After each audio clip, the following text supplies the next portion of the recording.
नमस्कार मित्रांनो, स्वागत आहे तुमचं बुकसार मराठीमध्ये, जिथे आम्ही आणतो प्रेरणादायी कथा आणि जीवन बदलणाऱ्या पुस्तकांचा सारांश मराठीमध्ये. छत्रपती शिवाजी महाराज जीवनचरित्र मालिका आजचा भाग 2. भाग 1 मध्ये आपण पाहिलं होतं शिवनेरी किल्ल्यावर 19 फेब्रुवारी 1630 फाल्गुन कृष्ण पक्ष त्रयोदशी सोमवारला छत्रपती शिवरायांचा जन्म झाला होता. तो जन्म नव्हता, ती क्रांती होती आणि आज आपण साजरा करतोय त्याच क्रांतीचा पवित्र दिवस, शिवजन्म सोहळा. राजमाता जिजाऊंना पुत्र झाल्याचा आनंद संपूर्ण महाराष्ट्रातील जनतेने साजरा केला होता आणि आता संपूर्ण रयतेला एकच चाहूल लागली होती, ती म्हणजे शिवजन्म सोहळ्याची. ती घटका आता समीप आली होती. संपूर्ण शिवनेरी किल्ला दिव्यांनी उजळला होता. तोफांची सलामी होती. मावळे उत्साहात होते. ब्राह्मण मंत्रोच्चार करत होते. देवतांच्या दर्शनासारखा तो दिवस होता. एका अशा बालकाचा जन्म सोहळा साजरा होत होता जो पुढे संपूर्ण जगाला स्वराज्य म्हणजे काय ते दाखवून देणार होता. किल्ल्यातील सर्व महिलांनी ओवाळणी केली. सुवासिक धूप जणू संपूर्ण शिवनेरीला स्वर्गासमान दाखवत होता. संपूर्ण हवेत मंगल सुगंध पसरला होता. हे फक्त बाळाचं आगमन नव्हतं, हे होतं भविष्यातील सिंहासनाच्या शिल्पकाराचं आगमन. आता संपूर्ण रयतेच्या मनात एकच सवाल गिरक्या घेत होता, या दिव्य बालकाचे नाव काय असणार आणि याला नाव कोण देणार? या प्रश्नाचं एकच उत्तर, राजमाता जिजाऊ. कारण शिवनेरी किल्ल्यावर एक प्राचीन अत्यंत शक्तिशाली शिवाई देवीचं मंदिर होतं. जिजाऊंची देवीवर नितांत श्रद्धा होती. त्यांनी देवीला नवस केला होता, हे देवी शिवाई, मला असा पुत्र दे जो अन्यायावर तलवार बनेल, माझ्या पोटी असा वीर जन्मो जो स्वराज्य निर्माण करेल. जिजाऊंचा नवस पूर्ण झाला. त्यांना पुत्र प्राप्त झाला आणि त्यांनी ते देवीला वाहिलं आणि त्या दिवशी जिजाऊ म्हणाल्या, हा माझा नव्हे, हा देवी शिवाईचा पुत्र, याचं नाव असणार आहे शिवाजी. शिवाईच्या नावावरून दिलेलं हे नाव फक्त धार्मिक नाही, ते भविष्याची घोषणा होतं.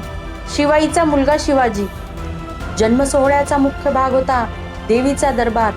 किल्ल्याच्या सभागृहात देवी शिवाईची आरती केली गेली. ढोलांचा आवाज, शहनाईचा नाद जणू पर्वताला हलवत होता.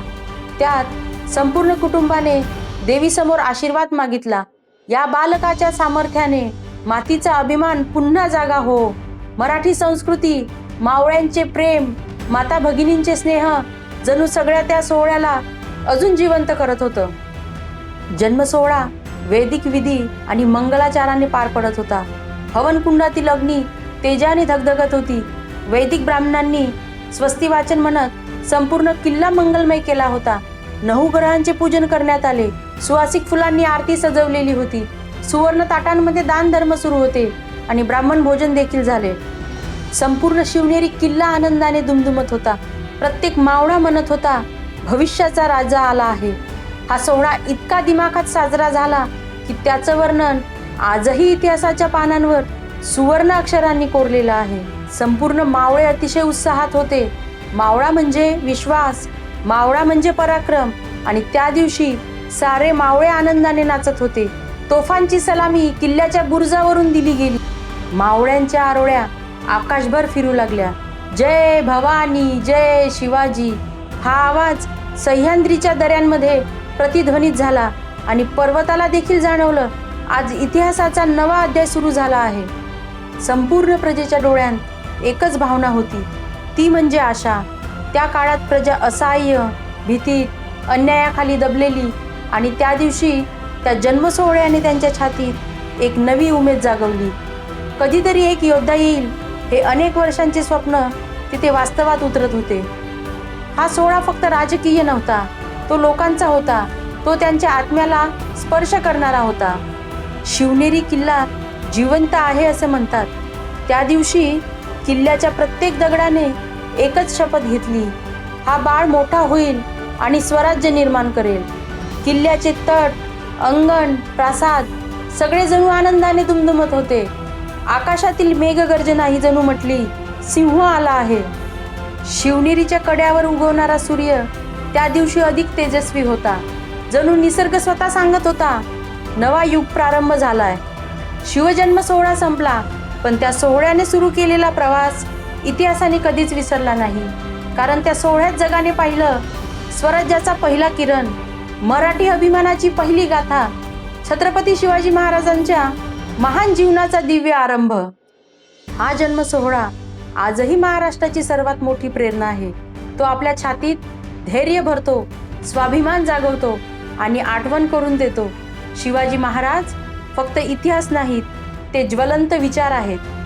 शिवनेरीचा गड, ढगांनी वेढलेला, पावसांच्या हलक्या सरी गडाच्या माथ्यावर, सर्वत्र मातीचा सुगंध दरवळलेला. जिजाऊंच्या हातात गोंडस शिवबा, डोळ्यांत तेज, कपाळावर शांतता. या बालकाच्या रडण्यातही जिजाऊंना रणशिंगणाचा आवाज ऐकू येत असे. कारण हा मुलगा साधा नव्हता, ती होती देवाची देणगी आणि स्वराज्याचा प्रारंभ.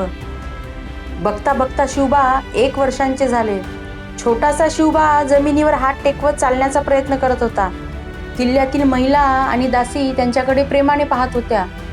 जिजाऊ, माझा शिवबा पहिला पाऊल टाकतोय, देवा त्याला सामर्थ्य दे. शिवबा पाय अडखडून पडतं, पण ताबडतोब पुन्हा उभा राहतो. 1 वर्षाचा होताना शिवबा जगाला एक गोष्ट शिकवून गेला. पडणं ठीक, पण पुन्हा उभं राहणं महत्वाचं. शिवबांच्या बोबड्या बोलांनी आणि पैंजणांच्या आवाजाने अख्खा शिवनेरी जणू आनंदाने दुमदुमत होता. हळूहळू शिवबा आता मोठा होऊ लागला. राजमाता जिजाऊ त्यांना प्रेरणादायी कथा सांगू लागल्या. बाळा, राम हा आदर्श राजा होता. त्यांच्या राज्यात अन्याय नव्हता. ते आयुष्यभर धर्मासाठी झगडले. शिवबा डोळ्यात चेमक घेऊन ऐकतो. शिवबा, आऊसाहेब, मीही रामासारखा होईल, दिनांना आधार देईल. छोटासा शिवबा, पण शब्द होते सिंहासारखे. हेच संस्कार पुढे स्वराज्याचा पाया ठरले. जिजाऊ शिवबाला शिवनेरीचे दरवाजे दाखवतात. हा गड तुझं घर आहे शिवबा. धैर्य, आत्मसन्मान आणि न्याय हेच तुझे 3 गुण आहेत. यांना कधीही विसरू नकोस. एकदा शिवबा सवंगड्यांसोबत लपंडाव खेळतो. शिवबा गडावरच्या मोठ्या दाराच्या मागे लपतो. त्याला शोधायला सगळे थकतात. मात्र शिवबा स्वतःच बाहेर येऊन म्हणतो, मला पकडता येत नाही ना, मी जिंकलो.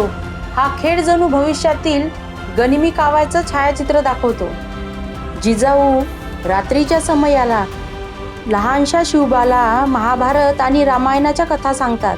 जिजाऊ, भीमाचा पराक्रम, अर्जुनाची अचूकता, भीष्माचा धर्म हे सगळे तुझ्यात असले पाहिजेत शिवबा. शिवबा लाकडी धनुष्य हातात घेतो. पहिला बाण सोडतो, थोडा वाकडा जातो, पण शिवबा पुन्हा पुन्हा प्रयत्न करत राहतो आणि योग्य निशाण्यावर बाण मारतो. पुन्हा पुन्हा प्रयत्न हेच शिवबाचं बल होतं. बघता बघता शिवबा 7 वर्षांचे झाले. एके दिवशी जिजाऊ शिवबांना बाहेर डोंगर फिरायला घेऊन गेल्या. शिवबा डोंगरावर उभा राहून म्हणतो, आऊसाहेब, हे सगळे डोंगर, हे किल्ले, हे लोक, एक दिवस मी यांचं रक्षण करीन, त्यांना स्वराज्य देईल. जिजाऊंच्या डोळ्यात अश्रू, पण अभिमानाचं तेज.